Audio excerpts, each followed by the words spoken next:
Hello dear friends, welcome to Arabic Guidance and Tutoring Part 11. Part 11 നമ്മൾ short vowels ആണ് നോക്കുന്നത്. Part 10 വരെ ആയപ്പോൾ നമ്മൾ ലെറ്റർ ജോയിനിങ്ങിന്റെ കംപ്ലീറ്റ് ചെയ്തു. അപ്പോൾ ലെറ്റർ ജോയിനിങ്ങിന്റെ അത് കാണാനുള്ളവർ പാർട്ട് 10ന്റെ ലിങ്ക് താഴെ കൊടുത്തിട്ടുണ്ട്, കാണുക. അപ്പോൾ ഷോർട്ട് വവൽസ് നമുക്ക് നോക്കാം. ഷോർട്ട് വവൽസ് എന്താണെന്ന് എല്ലാവർക്കും അറിയാമെന്ന് തോന്നുന്നു. അപ്പോൾ നമ്മൾ മലയാളത്തിലാണെങ്കിൽ ഇപ്പോൾ ആ ഇ ഇങ്ങനെയാണ് എഴുതുന്നത് സ്വരാക്ഷരങ്ങൾ. അപ്പോൾ ഇതിന് തന്നെ ഇപ്പോൾ കാ എന്ന് എഴുതിയൊരു കൺസണന്റ് ആണ്, വ്യഞ്ജനാക്ഷരമാണ്. അപ്പോൾ ഇതിനകത്ത് നമുക്ക് ക പ്ലസ് ആ എന്നാണ് മലയാളത്തിൽ ഉള്ളത്, ക പ്ലസ് ആ. പക്ഷെ ഒറ്റ ലെറ്റർ ആയിട്ടാണ് കൊടുത്തിരിക്കുന്നത്. അതേസമയം അറബിക്കിലെ അങ്ങനെയല്ല. ബ എന്ന ലെറ്ററിന്റെ നെയിം ആണെങ്കിലും ലെറ്ററിന്റെ പ്രൊണൗൺസിയേഷൻ ബ എന്നേ ഉള്ളൂ. അപ്പോൾ ഇതിനെ ബ എന്നാക്കണമെങ്കിൽ നമുക്ക് ഇതിനൊരു അടയാളം കൊടുക്കണം. അതായത് നമ്മളിപ്പോൾ കീ എന്ന് എഴുതുമ്പോൾ ഒരു അടയാളം കൊടുക്കുന്നില്ലേ, ഈ ഒരു അടയാളം, അതുപോലെ അറബിക്കിലും ഒരു 3 അടയാളമാണ് ഷോർട്ട് വവലായിട്ട് മെയിനായിട്ട് അവർ പറയുന്നത്. അപ്പോൾ ആ അടയാളങ്ങളാണ് ഇന്ന് നമ്മൾ പഠിക്കുന്നത്. അപ്പോൾ ക എന്ന് എഴുതാം, ബ എന്ന് എഴുതണം, ക എന്ന് എഴുതുന്ന പോലെ ബ ആക്കണം ഇതിനെ. പിന്നെ ബു, ഉ അടയാളം, പിന്നെ ബി. അപ്പോൾ ഈ 3 അടയാളമാണ് നമ്മൾ ഇന്ന് പഠിക്കുന്നത്. ബ പ്ലസ് ഏതോ ഒരു അടയാളം ചേർക്കുമ്പോഴാണ് ബ ആകുന്നത്. അതുപോലെ ബിന്റെ കൂടെ ഏതോ ഒരു അടയാളം ചേർക്കുമ്പോൾ ബു ആകും. അതുപോലെ ബി. അപ്പോൾ ഈ 3 അടയാളങ്ങളാണ് ഷോർട്ട് വവലായിട്ട് നമ്മൾ ഇന്ന് പഠിക്കുന്നത്. അപ്പോൾ ഫസ്റ്റ് നമ്മൾ ആ അടയാളം പഠിക്കാം. ആ അടയാളത്തിന്റെ പേര് ഫത എന്നാണ്. ഫത എന്നാണ്. അപ്പോൾ ഫത നമ്മൾ ഒരു ലെറ്ററിന്റെ മുകളിലാണ് ഇടുന്നത്. നമ്മളിപ്പോൾ മലയാളത്തിൽ കീ എന്ന് എഴുതുകയാണെങ്കിൽ അല്ലെങ്കിൽ കാ എന്ന് എഴുതുകയാണെങ്കിൽ റൈറ്റ് സൈഡിലാണ് ഇടുന്നത്. ചിലതിൽ ഇപ്പോൾ റാ അടയാളമാണെങ്കിൽ ഫ്രണ്ടിലാണ് എഴുതുന്നത്, ക്ര. അതുപോലെ ഓരോ അടയാളങ്ങളും ഓരോ സൈഡിലാണ് കൊടുക്കുന്നതെന്ന് പോലെ അറബിക്കില് ആ അടയാളം മുകളിലാണ് കൊടുക്കുന്നത്. ശ്രദ്ധിക്കുക, ഒരു ലെറ്ററിന്റെ, ഇതാണ് ഒരു ലെറ്റർ ആണെങ്കിൽ അതിന്റെ മുകളിൽ ഒരു ചെരിഞ്ഞ ലൈൻ കൊടുക്കും. ഇതാണ് ഫത. ഫത മീൻസ് ആ. ഇപ്പൊ ഞാനിവിടെ ലെറ്റർ എഴുതാം, ബ, ഇത് സീൻ, ഇത് ലാം, ഇത് അലിഫ്. അപ്പോൾ നമുക്ക് ലെറ്ററിൽ ഫത്ത ഇടുമ്പോൾ എങ്ങനെയാണ് വായിക്കുന്നതെന്ന് നോക്കാം. ഞാനിപ്പോൾ ഫസ്റ്റില് ബായിലാണ് ഇടുന്നത്. ബായിൽ ഇട്ടപ്പോൾ ബ എന്ന ലെറ്റർ നെയിമാണ് ഞാൻ പറഞ്ഞത്, ബ എന്നാണ് പ്രൊനൗൺസ് ചെയ്യുന്നത്. ഈ ഫത്ത ഇട്ടപ്പോഴാണ് നമുക്ക് ബ എന്ന് വായിക്കുന്നത്. എന്താണ് ലെറ്ററിന്റെ ഉച്ചാരണം? ബ എന്നായി. സീനാണ്, സ എന്നാണ് പ്രൊനൗൺസിയേഷൻ. ഫത്ത കൊടുത്തപ്പോഴാണ് സ എന്നായത്. അടുത്തത് ലാം ആണ്. ലെറ്ററിന്റെ പ്രൊനൗൺസിയേഷൻ ല എന്നാണ്. നമ്മൾ ഫത്ത ഇട്ടപ്പോഴാണ് ല എന്നായത്. ശ്രദ്ധിക്കണം, ലാ അല്ല ല. അടുത്തത് അലിഫാണ്. എല്ലാ ലെറ്ററിലും, നമ്മൾ ഈ 28 ലെറ്റേഴ്സിലെ എല്ലാ ലെറ്ററിലും ഇടുമ്പോൾ ആ ലെറ്ററിന്റെ ആ പ്രൊനൗൺസിയേഷന്റെ ആ എന്നുള്ള അത് മാറിയിട്ട് അത് വവൽ സൗണ്ട് കൂടി ചേർന്നിട്ടുള്ള ഒരു ലെറ്ററായി മാറും. അപ്പോൾ ഈ അലിഫിന്റെ മുകളിൽ നമ്മൾ ഫത്ത കൊടുക്കുമ്പോഴാണ് എന്താണ് വായിക്കുന്നത്? ആ എന്ന് വായിക്കുന്നത്. നമ്മൾ മലയാളത്തിലെ ആ എന്നുള്ള അക്ഷരത്തിന് പകരം അറബിക്കിൽ ഇങ്ങനെയാണ് എഴുതുന്നത്. അലിഫിന് മുകളിൽ ഈ ഒരു ചെറിയൊരു എസ് ഷേപ്പിന് ഹംസ എന്ന് പറയും, അതിന് മുകളിൽ ഈ ഫത്ത കൊടുക്കുമ്പോഴാണ് ആ എന്ന് വായിക്കുന്നത്. അപ്പോൾ ഇതെങ്ങനെയാണ് വായിക്കുന്നത് ഒന്നുകൂടി നോക്കാം. ഫത്ത എന്ന് പറഞ്ഞാൽ ആ എന്ന സൗണ്ടാണ്. ബ, സ, ല, ആ. അപ്പോൾ ഇനി നെക്സ്റ്റ് ഈ അടയാളമാണ്. ഈ അടയാളത്തിന്റെ പേര് കസ്ര എന്നാണ്. കസ്ര. അത് ഒരു ലെറ്ററിന്റെ താഴെയാണ് കൊടുക്കുന്നത്. ലെറ്ററിന്റെ താഴെയാണ് കൊടുക്കുന്നത്. അത് സെയിം പോലെ ആണ് കൊടുക്കുന്നത്, സെയിം ഒരു ലൈനാണ്, പക്ഷെ താഴെയാണെന്ന് മാത്രമാണ് വ്യത്യാസം. ഇങ്ങനെയാണ് കൊടുക്കുന്നത്. അപ്പോ നമുക്ക് ലെറ്റർ ആദ്യം എഴുതാം.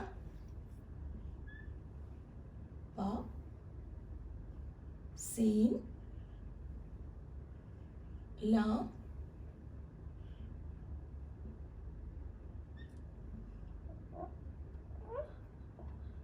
ശ്രദ്ധിക്കുക,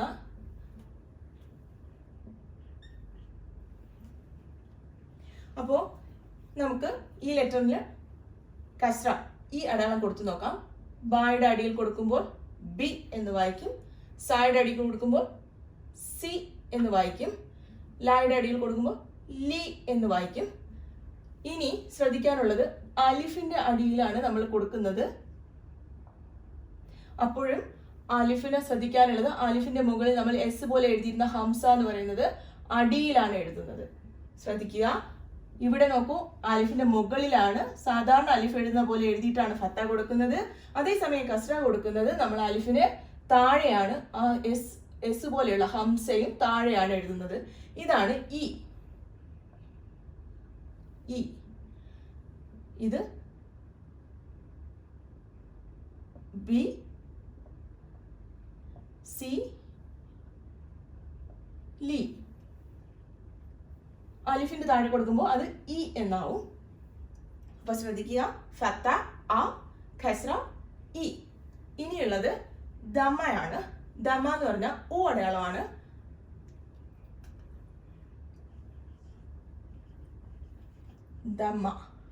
ദമ്മയും മുകളിലാണ് കൊടുക്കുന്ന, ഒരു ലെറ്ററിന്റെ മുകളിലാണ് കൊടുക്കുന്നത്. ഇങ്ങനെ നമ്മൾ വാവ് ലെറ്റർ എഴുതിയില്ലേ, അതുപോലെയാണ് കൊടുക്കുന്നത്. ഒരു ചെറിയ സിമ്പിൾ ആണെന്നേ ഉള്ളൂ, ചെറുതായിട്ടാണ് കൊടുക്കുന്നത്. ഒന്നുകൂടി കാണിക്കാം. വാവ് പോലെ ഇങ്ങനെയാണ് കൊടുക്കുന്നത്. അപ്പോൾ അത്രയും ചെറുതായിട്ടാണ്, കുറച്ച് ചെറുതായിട്ടാണ് കൊടുക്കുന്നത്. ഇതാണ് ഉ അടയാളം, ഉ. അപ്പോൾ നമ്മൾ ലെറ്റർ എഴുതുകയാണ്. ബ, സ, സീൻ, ലാം, അലിഫ്. ഇപ്പൊ ദമ്മ കൊടുക്കുകയാണ്.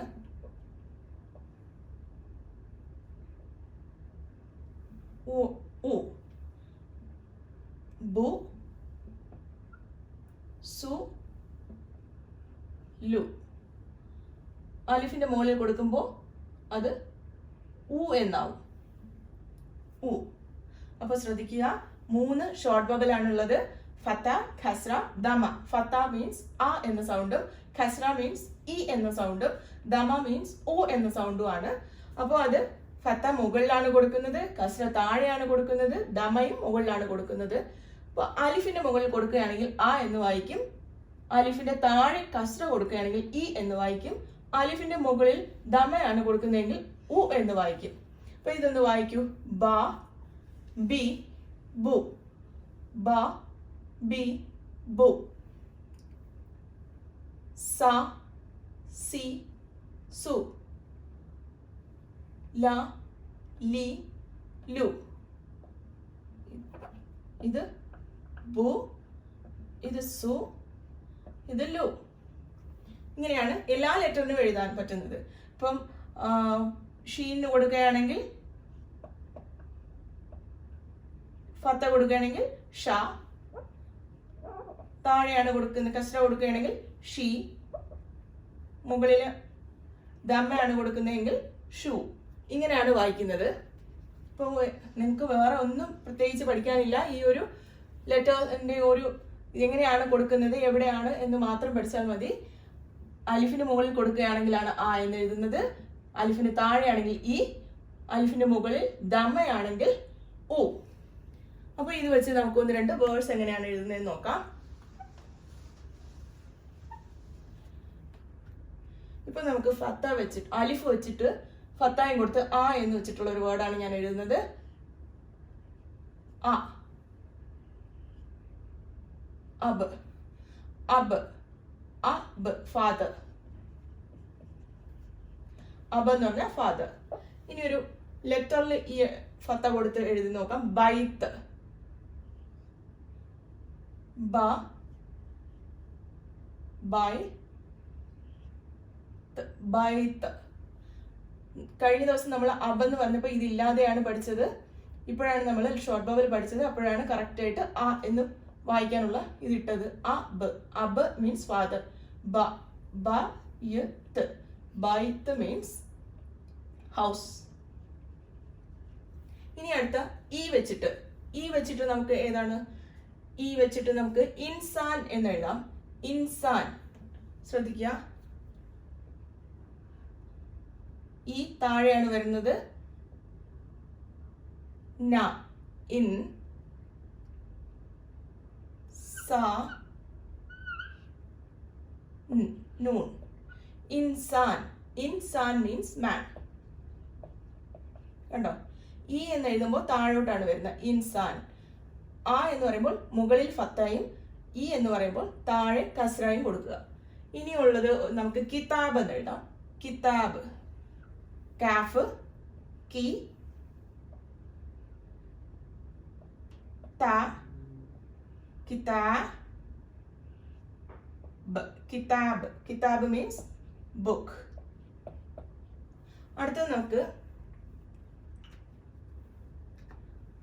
ഊ വെച്ചിട്ടുള്ളതാണ്. ഊ വെച്ചിട്ട് നമുക്ക് ഉമ്മ എന്ന് എഴുതാം. ഉമ്മ. ഉമ്മ എന്ന് മീൻസ് മദർ.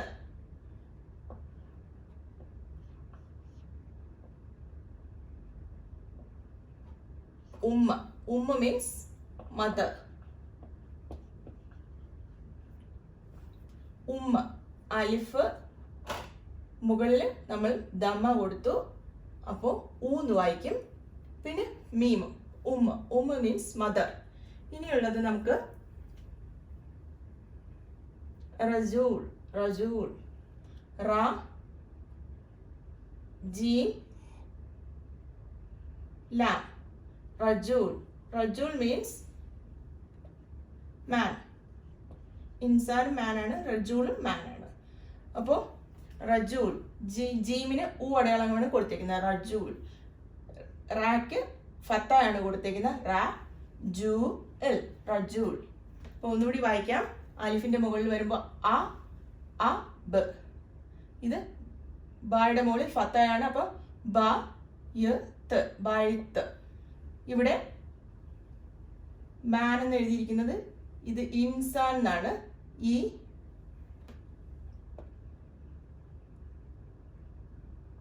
ഇങ്ങനെയാണ് ഈ ലൈൻ പോകുന്നത്. ഇൻസാൻ. ഇ ന സാ എൻ. ഇൻസാൻ. അടുത്തത് കിതാബ്. കി താ ബ്. കിതാബ്. അടുത്തത് ഉമ്മ. ഉമ്മ. അടുത്തത് റജൂൾ. റജൂൾ മീൻസ് മാൻ. അപ്പോൾ ഇത്രയുമാണ് നമുക്ക് പഠിക്കാനുള്ളത്. ഫത്ത അ സൗണ്ടും കസ്ര ഈ സൗണ്ടും ദമ്മ ഊ സൗണ്ടുമാണ്. ഈ 3 അടയാളങ്ങൾ ഓർത്ത് വെച്ചിരുന്നാൽ മതി. ഫത്ത മുകളിലും കസ്ര താഴെയും ദമ മുകളിലുമാണ് വരുന്നത്. ബ ബി ബു. സ സി സു. ല ലി ലു. ഇത് അ ഇ ഉ. ഇങ്ങനെയാണ്. അപ്പോൾ ഇന്നത്തെ വീഡിയോ നിങ്ങൾക്ക് മനസ്സിലായി കാണുമെന്ന് വിചാരിക്കുന്നു. Thank you.